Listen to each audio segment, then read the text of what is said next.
एक ही बेतनी अस्पताल में चल रहा है, क्या कुछ इसमें आपने जो आयुक्त के साथ चर्चा की है, क्योंकि आने वाले समय में बारिश मूसलाधार होने वाली है, उसको लेकर क्या कुछ निर्देश जो है आयुक्त की तरफ से आपको दिए गए? आपको मालूम होगा शुक्रवार को शाम को 9 बजे के बाद जो हवा चल रही थी, उस हवा की वजह से जो गावनबाग में एक टर्फ है, उस टर्फ में एक बाजू के बिल्डिंग से एक वेदर शेड बड़ी स्पीड में आके वहाँ पर गिर गया, जिसमें 9 बच्चे वहाँ पर जख्मी हो गए।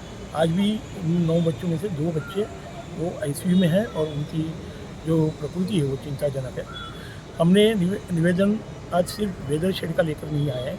जैसे कि आपको मालूम है, देखो इसके पहले भी होर्डिंग्स घाटकोपर में होर्डिंग गिरकर काफ़ी लोग उसमें मृत्युमुखी हो गए। अब आज वेदर शेड का सब्जेक्ट आया है, तो मेरा कहना यह है आयुक्त साहब को कि इसके अलावा भी कुछ सब्जेक्ट्स है जिसमें इस तरह के हादसे होने के चांसेस है। तो हमने वो चारों सब्जेक्ट हमारे इस निवेदन में दिए हुए हैं, जैसे कि मोबाइल टावर्स बिल्डिंग के ऊपर बहुत है, सोलार पैनल्स बहुत है, तो कल सोलार पैनल भी गिर सकता है। हम लोग एक्सीडेंट होने के बाद जो प्रिकॉशनरी मेजर्स लेते हैं, उसके अलावा हम लोग एक्सीडेंट होने से पहले जो एरियाज़ ऐसे हैं जहाँ पर हम एक्सीडेंट प्रेडिक्ट कर सकते हैं, ऐसे एरियाज़ का प्रॉपर ऑडिट करना बहुत ज़रूरी है। जैसे कि अभी हमने उनको रिक्वेस्ट में लिखा था कि स्ट्रक्चर ऑडिट इन सब चीज़ों का होना चाहिए टाइम से, जिसकी वजह से इस तरह के एक्सीडेंट्स हम रोक सकते हैं। इवन हमने उनके साथ हमारी ये जो पेड़ के जो डालियाँ हैं वो कटिंग कर रहे हैं, जब पेड़ अनबैलेंस होता है तो ये डालियाँ भी रोड के ऊपर गिरती है और उससे भी एक्सीडेंट होने के बहुत सारे चांसेस होते हैं। कोई बंदा उसमें भी मृत्युमुखी पड़ सकता है। तो वो जो डालियाँ कटिंग का जो काम है, फिर वो भी प्रॉपर टाइम पे होना चाहिए। तो अभी आयुक्त साहब ने बहुत अच्छा रिस्पॉन्स हमको दिया है। उन्होंने इमीडिएटली बोला है कि ये जो डालियाँ कटिंग वाला जो काम है ये हम साल भर चालू रखेंगे, जिससे हम वो सारा एरिया कवर कर सकें, क्योंकि बारिश आने के बाद विदिन 15 डेज में हम वो एरिया कवर नहीं कर सकते। इवन नाले सफाई के बारे में भी उन्होंने एक बहुत अच्छा कमिटमेंट दिया हमको कि नाले सफाई का जो काम है वो भी हम बहुत अच्छी तरह से यानी उसको साल भर उसको मेंटेन रखेंगे।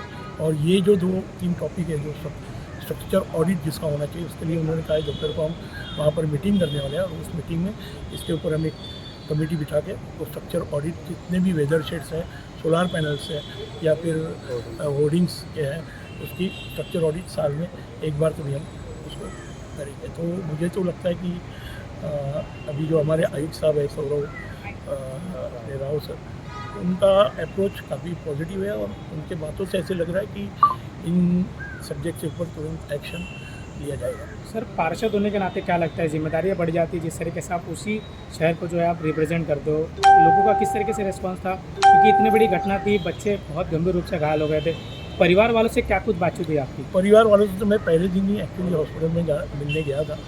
तब देखो इस तरह का हादसा जिसके भी घर में होता है तो वो तो काफ़ी टेंशन में होते हैं। उनको पेशेंट्स को मिलने नहीं दे रहे थे उधर बेतनी हॉस्पिटल में आईसीयू में, तो मैंने उनका थोड़ा मोरल देने के लिए पेशेंट्स को मिलने के लिए भी मैंने अलाउ करवाया, क्योंकि मेरे बहुत अच्छे बेतनी हॉस्पिटल में मेरे अपने पर्सनल रिलेशन बहुत हैं और मैं उसी प्रभाग में मेरी वाइफ नगर सेविका है, तो हमारा भी फर्ज बनता है। तो मैं रात को 1 बजे गया था, 3 बजे तक रुका था। उनके पेरेंट्स को मोरल देने का काफ़ी मैंने कोशिश किया और उनकी भी यही मांग थी कि सर इसके ऊपर किसी ने आवाज़ उठानी चाहिए कि इस तरह के एक्सीडेंट्स हम किस तरह से रोक सकते हैं।